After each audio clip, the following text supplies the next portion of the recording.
नमस्कार, मैं Anushree Bhardwaj सुरागीलाल news channel से आपका स्वागत करती हूँ। आज की प्रमुख खबरें संक्षिप्त में इस प्रकार हैं। आम आदमी पार्टी के प्रदेश सचिव भाजपा में शामिल, शिवसेना ने किया कांग्रेस उम्मीदवार का समर्थन, धर्म के नाम पर सियासत गरमाई। अब समाचार विस्तार से। आम आदमी पार्टी को बड़ा झटका लगा है। पार्टी के प्रदेश सचिव राजेश शर्मा ने भाजपा का दामन थाम लिया है।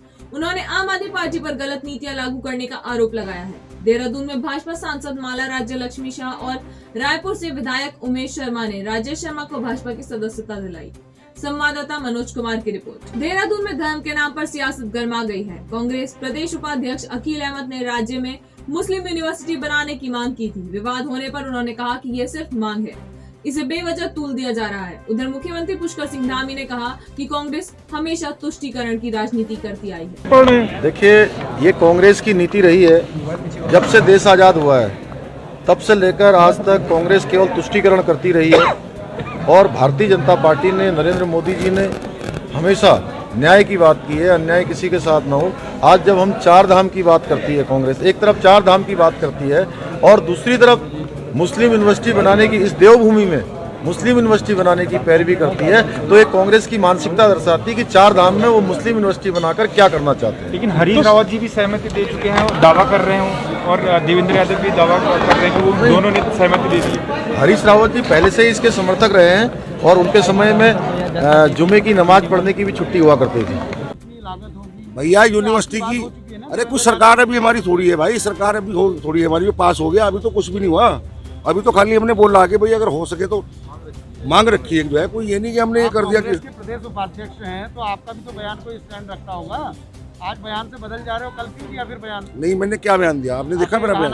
खोली जाएगी और इसमें सहमति दी है इन लोगों ने। भैया मैंने 60 डिमांड रखी, मेरे पास अभी भी है वो, मतलब डिमांड है ना। मैंने डिग्री कॉलेज की डिमांड रखी। हाँ, मैंने मांगा, मैंने उनसे ये कहा कि अगर जो है यूनिवर्सिटी बन जाती है तो एक जो है तो मुस्लिमों की जो है ना उसमें पढ़ाई बच्चों के लिए, मैंने ये नहीं ये करा के उनसे पक्का मैंने करा लिया कि भाई आप आदेश करके दे दो इसमें। अभी तो हमारी सरकार नहीं मांग रखी, उन्होंने हाँ नहीं बोलना मेरे को भी। सरकार आने पर कहा कि बात करेंगे इस बारे में। आज प्रियंका गांधी से मांग रखेंगे आप? नहीं, प्रियंका गांधी से मेरी मुलाकात होगी तो फिर बात होगी नहीं। पहली बार अगर होगी तो फिर जो है मांग रखूंगा। इतने बड़े कार्यकर्ता की मुलाकात क्यों नहीं होगी सर? नहीं, मैं प्रियंका क्या मैं पार्टी से मांग रख लूंगा, उसमें क्या बुराई की बात है? पार्टी के बड़े नेता मतलब मुस्लिम समुदाय को बाहर रखना चाह रहे हैं, ये लग रहा है आपको? कौन बड़े नेता? सभी बड़े नेता जिनसे आपने डिमांड की है। नहीं, ऐसी तो कोई बात नहीं है।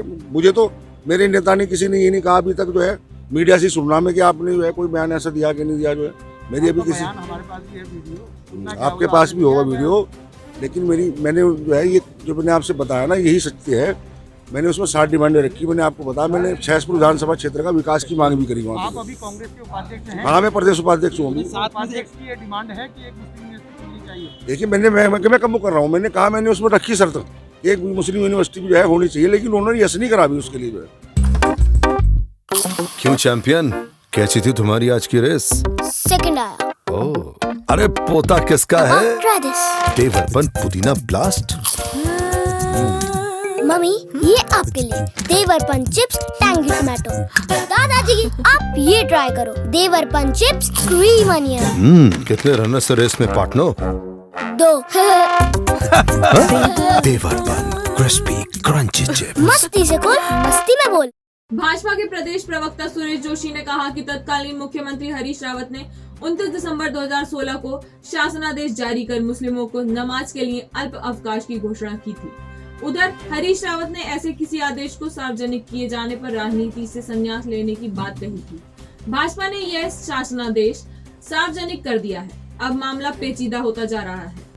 कभी जुम्मे की नमाज की छुट्टी की कोई घोषणा की होगी या कोई विषय आया होगा तो मैं राजनीति से संन्यास ले लूंगा। हरीश रावत जी को आज अभी संन्यास ले लेना चाहिए, क्योंकि ये पत्र जो आज एक आया है 29 दिसंबर 2016 का पत्र है, जिसमें स्पष्ट तौर से शैलेश बगोली जो प्रभारी सचिव हैं उनके द्वारा जारी किया गया है, और उसमें साफ लिखा हुआ है कि उपयुक्त विषय के प्रदेश के मुस्लिम धर्मों के राजकीय सेवकों को नमाज एवं प्रार्थना हेतु कार्य दिवस में विशेष अल्पावकाश की सुविधा के संबंध में, और उसमें यह भी लिखा गया नीचे कि राजकीय सेवकों को क्रमशः नमाज एवं प्रार्थना, ये लिखता है कि नमाज एवं प्रार्थना हेतुकारी दिवस में विशेष अल्पावकाश की सुविधा अपराह्न 12:30 से 2 बजे 1.5 घंटा अर्थात 90 मिनट तक प्रदान किए जाने का निर्णय लिया गया है। तो क्या 29 दिसंबर 2016 को सरकार का एक सचिव आदेश जारी कर रहा है, मुख्यमंत्री जी के निर्देश पर आदेश जारी हो रहा है, और उसके बाद भी वो कहते हैं कि साहब मैंने नहीं किया। इससे बड़ा तुष्टीकरण, सांप्रदायिकता क्या हो सकती है, आप बताइए।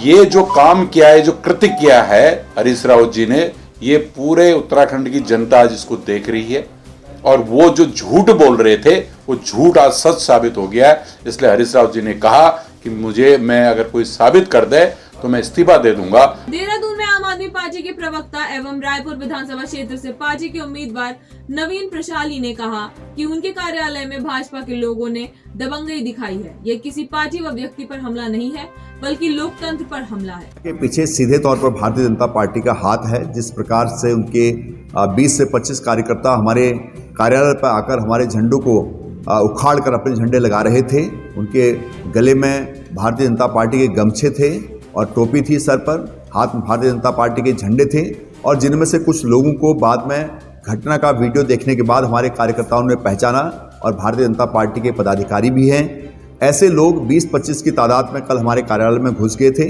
हम डोर टू डोर प्रचार करके अपने ऑफिस में आके आगे की रणनीति पर चर्चा कर रहे थे।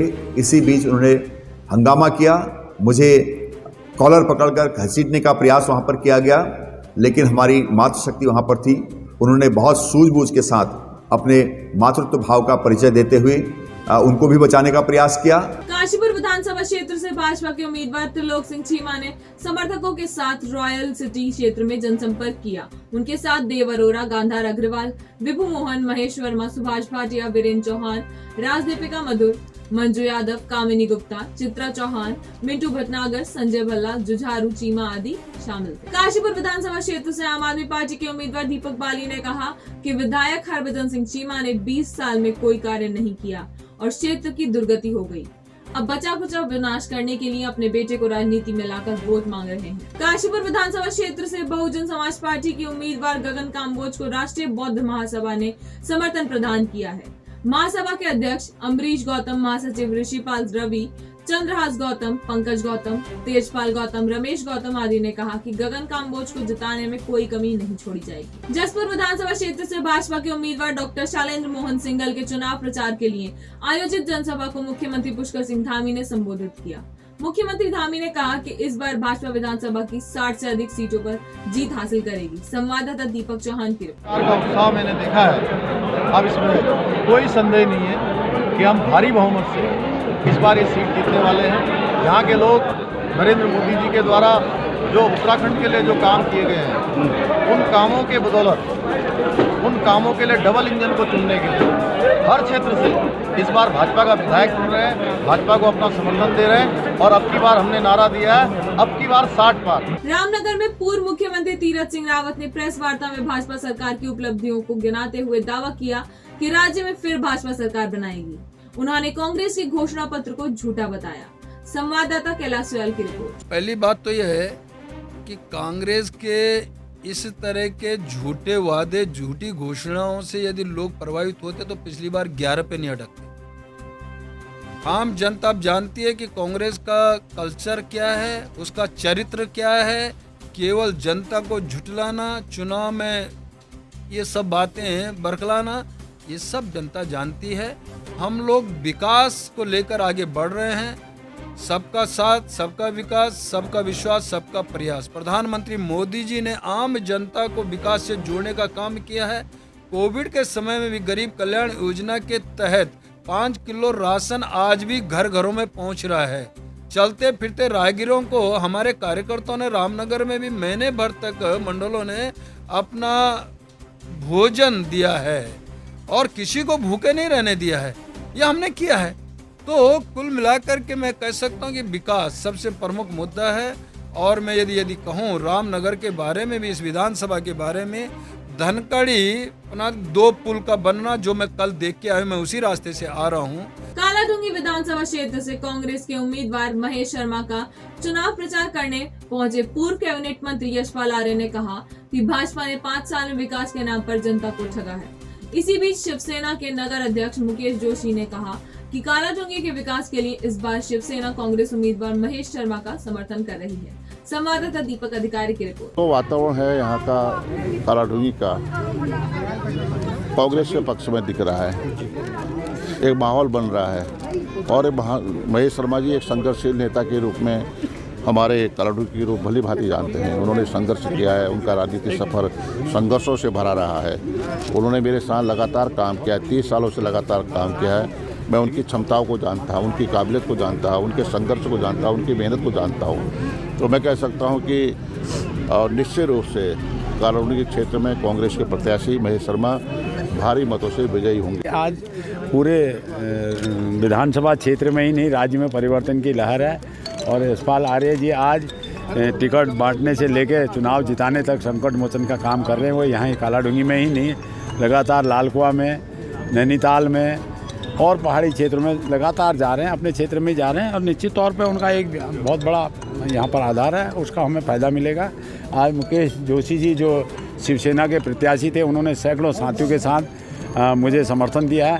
इस बार जो है क्षेत्र की जनता ने, इस कालाढूंगी विधानसभा की जनता जैसे परिवर्तन के मूड में दिख रही है, तो हमने भी जो है जन भावनाओं का सम्मान करते हुए और कि महेश शर्मा जी जिस प्रकार से जो है विकास की सोच रखते हैं, तो इस क्षेत्र में जो है हमारा जो कालाढूंगी जो विधानसभा है, पूरा विकास में जो है कहीं इसका कोई नाम नहीं है। विकास के क्षेत्र में बहुत पिछड़ा हुआ है, तो हमारे क्षेत्र का भी विकास हो, पूरी विधानसभा का विकास हो, इस नाते जो है मेरी जो शिवसेना की टीम है, तो सारे शिव सैनिकों ने जो है महेश शर्मा जी को यहाँ पर इस चुनाव में जो है पूरा समर्थन दिया है। मैं शिव सैनिक हूँ और मेरी पूरी शिवसेना और पूरा शिवसेना परिवार जो हमारी कालाढूंगी विधानसभा का है, बिल्कुल मेरे साथ है और सारे के सारे लोग हम खुले बिल्कुल ओपन जो है महेश शर्मा जी कांग्रेस प्रत्याशी के पक्ष। कालाढूंगी का विकास अब तक का है? देखिए साहब, ऐसा है, ये रोड है जैसे आप लोग भी आए होंगे, आप खुद ही विकास, तो ये रोड है और यहाँ की समस्या है जनता से, आप एक सामान्य व्यक्ति के पास भी लेकर पहुँच जाइए माइक, तो वही विकास की सारी पोल खोल देगा। बिल्कुल खुल के समर्थन दे रहे हैं, इसीलिए हमने यहाँ पर जनसभा कराई। यहाँ पर तमाम हमारे शिवसेना के साथी भी मौजूद हैं और जो है सभी ने जो है पूरे जोश और खरोश के साथ यहाँ पर महेश शर्मा जी को समर्थन दिया। चंपावत जनपद के लोहाघाट विधानसभा क्षेत्र की रिटर्निंग ऑफिसर एसडीएम रिंकू बिश ने बताया कि घर घर जाकर दिव्यांग व बुजुर्गों को पोस्टल बैलेट के जरिए मतदान कराने के लिए 48 टीमें बनाई गई हैं, जिनमें से 10 पोलिंग पार्टियां रवाना कर दी गई हैं। संवाददाता गुरदीप सिंह की रिपोर्ट। जो हमारे अनुपस्थित मतदाता हैं, जिनके फॉर्म 12D हमारे पास आए थे, ऐसे 418 हमारे अनुपस्थित मतदाता चिन्हित हुए हैं, जिनके लिए 48 टीमों का गठन किया गया है। लगभग हमारे 107 बूथ हैं जिनमें अनुपस्थित मतदाता के 12D फॉर्म वैध पाए गए हैं। तो आज उनके लिए जो दूरस्थ पार्टियां हैं उनको हम रवाना कर रहे हैं। लगभग हमारी 10 पार्टियां आज इसमें रवाना होंगी और एक क्रम हमारा 6 तारीख तक चलेगा। डेली हमारी वहां पे जाएंगी पार्टीज और जो हमारे अनुपस्थित मतदाता हैं BLO की मदद से उनकी पहचान करेंगी, उनका घर घर जाके वोट कराएंगी और फिर डेली जो है शाम को हमारे जो इसके लिए प्रेस्क्राइब्ड ARO पोस्टल नोडल हैं वो इनका कलेक्ट करके ट्रेजरी में जमा करें। अल्मोड़ा में आज सुबह से बारिश शुरू हो गई थी और दोपहर को बर्फबारी होने लगी।